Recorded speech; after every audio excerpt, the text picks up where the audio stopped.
आज का प्रसंग है करण रहित परमात्म तत्व, यानी बिना करण के भगवान की प्राप्ति करना, जिससे क्रिया की सिद्धि होती है। जो क्रिया को उत्पन्न करने वाला है उसको कारक कहते हैं। क्रिया जनकत्वम कारकवतम, कारक छह होते हैं: कर्ता, कर्म, करण, संप्रदान, अपादान और अधिकरण। ये छहों कारक क्रिया की सिद्धि में ही काम आते हैं, परमात्म तत्व की प्राप्ति में नहीं। कारण कि परमात्म तत्व की प्राप्ति क्रिया साध्य नहीं है।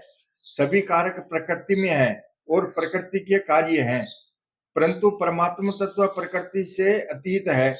अतः कोई भी कारक परमात्म तत्व तक नहीं पहुंच सकता। इसलिए परमात्म तत्व कर्ण निरपेक्ष, कर्ण रहित है, अर्थात वह कर्ता निरपेक्ष, करण निरपेक्ष, कर्म निरपेक्ष, संप्रदान निरपेक्ष, अपादान निरपेक्ष और अधिकरण निरपेक्ष है।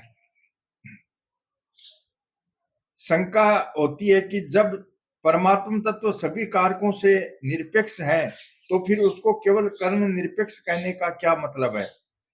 समाधान है कि क्रिया की सिद्धि कर्ण के व्यापार के बाद तत्काल ही होती है, अतः कर्ण क्रिया की सिद्धि में अत्यंत उपकारक होता है। साधकतमम करणम, जैसे राम के बाण से बाली मारा गया, इस वाक्य में बाण करण है, क्योंकि बाली के मरने में बाण हेतु हुआ। यद्यपि बाण के चलने में धनुष, डोरी, हाथ आदि कई कारक हेतु हैं, तथापि बाली बाण से मारा गया, धनुष आदि से नहीं। अतः परमात्म तत्व को कर्ण निरपेक्ष कहने का मतलब यह हुआ कि जो क्रिया की सिद्धि में अत्यंत उपकारक है, वह कर्ण भी जब उसकी प्राप्ति में हेतु नहीं है तो फिर दूसरे कारक उसकी प्राप्ति में हेतु हो ही कैसे सकते हैं। इसलिए कर्ण निरपेक्ष कहने से परमात्म तत्व स्वतः कारक निरपेक्ष सिद्ध हो जाता है, क्योंकि वह कारकों से अतीत है। कारकों में कर्ता मुख्य होता है, क्योंकि सब क्रियाएं कर्ता के ही अधीन होती हैं। अन्य कारक तो क्रिया की सिद्धि में सहायक मात्र होते हैं। इसलिए कर्ता स्वतंत्र होता है। स्वतंत्रम कर्ता, परमात्मा तत्व किसी भी क्रिया का कर्ता नहीं है। गीता ने परमात्मा तत्व में कर्तापन का निषेध जगह जगह और तरह तरह से किया है। जैसे शरीरस्थो अपि कौन्तेय न करोति न लिप्यते, यह आत्मा शरीर में रहता हुआ भी न करता है और न लिप्त होता है। प्रकृत्येव च कर्माणि क्रियमाणानि सर्वशः यह पश्यति तथात्मानं कर्तारं स पश्यति, जो संपूर्ण क्रियाओं को सब प्रकार से प्रकृति के द्वारा ही की जाती हुई देखता है, अर्थात प्रकृति को कर्ता देखता है और स्वरूप को अकर्ता अनुभव करता है, वही सही रूप से देखता है। तत्रेवं सति कर्तारमानमं केवलम यूत पश्यति अकृत बुद्धितवान स पश्यति दुर्मति। जो कर्मों के विषय में शुद्ध आत्मा को कर्ता मानता है वह दुर्मति ठीक नहीं समझता, क्योंकि उसकी बुद्धि शुद्ध नहीं है। प्रकृति क्रियमाणानि गुणे कर्माणि सर्वशः अहंकार विमूढ़ात्मा करता है मिति मन्यते। संपूर्ण कर्म सब प्रकार से प्रकृति के गुणों द्वारा किए जाते हैं, अर्थात गुण करता है, परंतु अहंकार से मोहित अंतःकरण वाला अज्ञानी मनुष्य में करता हूं ऐसा मानता है। तत्व वितु महाबाहो गुण कर्म विभागयो गुणा गुणेषु वर्तन्त इति मत्वा न सहजते।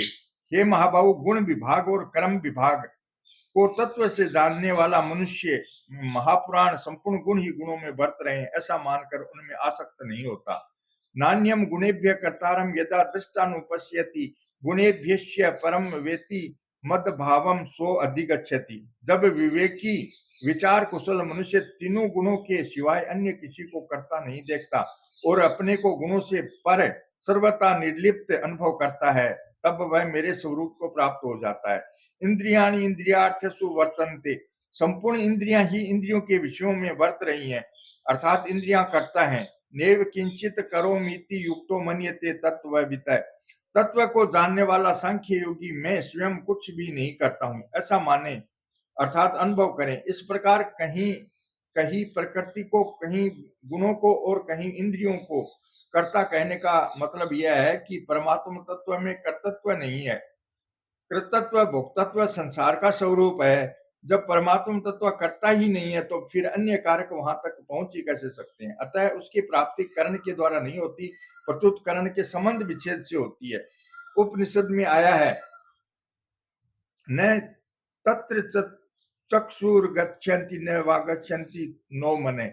उस ब्रह्म तक न तो नेत्रेंद्रिय जाती है, न वाणी जाती है, और न मन ही जाता है। यन मन सा न मनुते येनु हर मनो मतम तदेव ब्रह्म तवम विधि नेदम यदि मुपासते। जो मन अंतःकरण से मनन नहीं किया जाता, प्रत्युत जिससे मन मनन किया हुआ कहा जाता है, उसी को तुम ब्रह्म जान। जिस इसकी लोक उपासना करता है, अर्थात जिसका ज्ञान अंतःकरण से होता है, वह ब्रह्म नहीं है। नेव वाचा न मनसा प्राप्तुम न शक्यो न चक्षुषा। वह परमात्म तत्व न तो वाणी से, न मन से, और न नेत्रों से ही प्राप्त किया जा सकता है। नायमात्मा प्रवचनेन लभ्यो न मेधया न बहुना श्रुतेन यमे वेश्य वृणुते लेन लभ्य सत आत्मा विवृणुते तनुम सयामे। यह आत्म तत्व परमात्मा न तो प्रवचन से, न बुद्धि से, और न बहुत सुनने से ही प्राप्त हो सकता है। यह जिसको स्वीकार कर लेता है उसके द्वारा ही प्राप्त किया जा सकता है, क्योंकि यह परमात्मा उसके लिए अपने यथार्थ स्वरूप को प्रकट कर देता है। परमात्मा उसी साधक को मिलते हैं जिसको वे स्वयं स्वीकार कर लेते हैं, और वे उसी को स्वीकार करते हैं जो केवल उनको ही प्राप्त करना चाहता है। ये यथा माम प्रपदन्ते तास्तेव भजाम्यहम्। मतलब है कि परमात्मा साध्य की उत्कृष्ट अभिलाषा से प्राप्त होते हैं, श्रवण आदि साधनों से नहीं।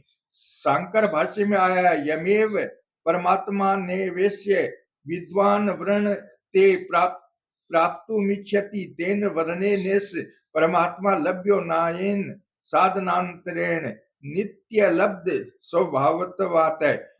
जिस परमात्मा को यह विद्वान वर्ण करता है, अर्थात प्राप्त करने की इच्छा करता है, उस वर्ण करने के द्वारा ही यह परमात्मा प्राप्त होने योग्य है।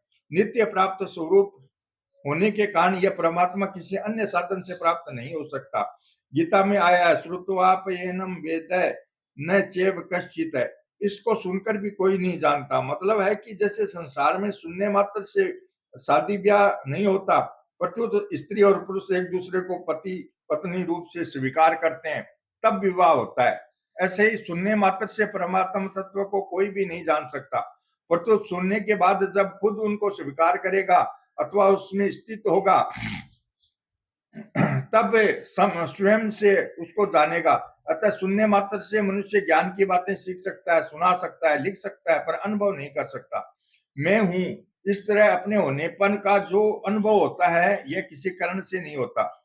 मतलब है कि अपना होनापन किसी कारण के अधीन नहीं है, प्रत्युत स्वतः सिद्ध है। अतः जब अपने होनेपन का अनुभव करने के लिए भी किसी कारण की जरूरत नहीं है, तो फिर परमात्मा तत्व क्या हमारे से भी कमजोर है कि उसके अनुभव के लिए कर्ण की आवश्यकता हो। तत्व कर्ण रहित है। इसका सुसुप्ति में अस्पष्ट अनुभव प्रत्येक मनुष्य को होता है। सोने के समय में ज्ञानेन्द्रियां, कर्मेंद्रियां, मन, बुद्धि आदि सब अविद्या में लीन हो जाते हैं, पर खुद रहता है। इसलिए सोने के समय जगने पर हम कहते हैं कि ऐसा सुखपूर्वक सोया कि मेरे को कुछ पता नहीं था। इस यादाश्त से सिद्ध होता है कि सुख का अनुभव करने वाला और कुछ पता नहीं था, यह कहने वाला तो था ही नहीं, तो सुख का अनुभव किसको हुआ और कुछ पता नहीं था, यह बात किसने कही। एक स्त्री की नथ कुएं में गिर गई, उसको निकालने के लिए एक आदमी कुएं में उतरा और पानी के भीतर जाकर उस नथ को ढूंढने लगा।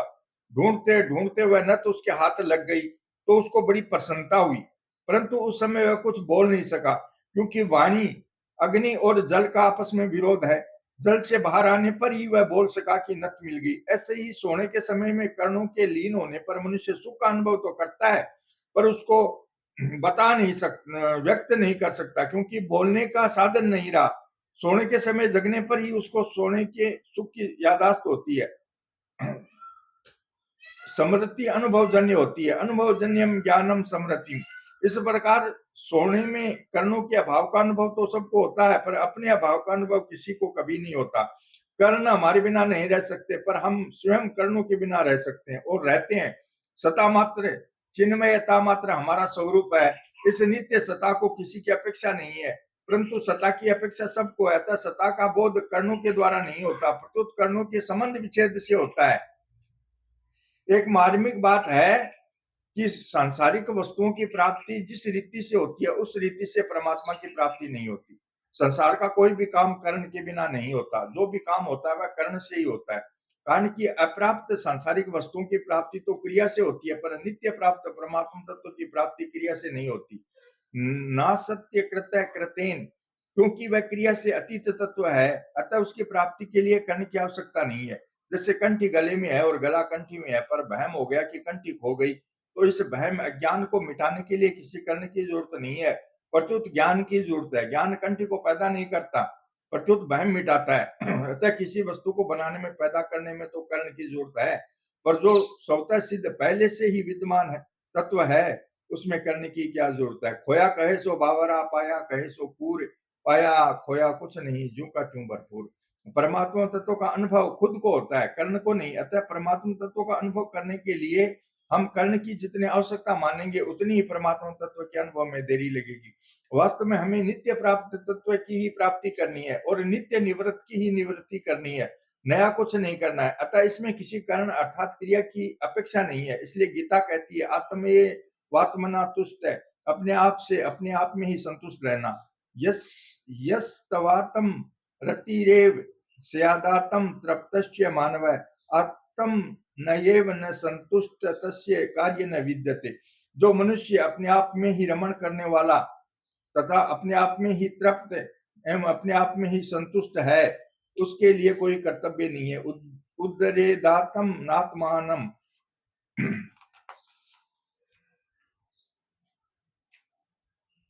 अपने द्वारा अपना उद्धार करें। यत चेवात्मानम पश्यतात्मनि तुष्यन्ति। श्री कृष्ण गोविंद हरे मुरारी, हे नाथ नारायण वासुदेवा। श्री कृष्ण गोविंद हरे मुरारी, हे नाथ नारायण वासुदेवा। श्री कृष्ण गोविंद हरे मुरारी, हे नाथ नारायण वासुदेवा। जय श्री कृष्ण।